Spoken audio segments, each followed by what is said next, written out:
चकवेजो ॿिनि धुरनि में ज़मीन जे हलंदड़ तकरार तां जवाबदारनि पीरसन खे ज़ख़्मी करे छॾियो। मुतासिर धुर इंसाफ़ लाइ एहतजाज कयो आहे।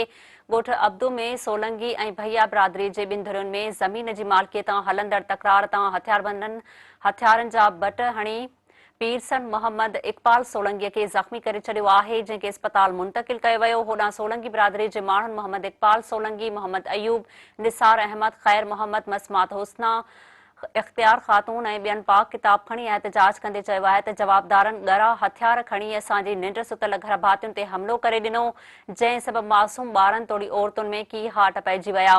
हुननि चयो आहे त 17 वेसा ज़मीन असांजे खाते जी, जंहिं ते मथां जवाबदार कब्ज़ो करणु चाहिनि था ऐं हथियारनि जे ज़ोर ते मुसलसल धमकाए तंग करे रहिया आहिनि।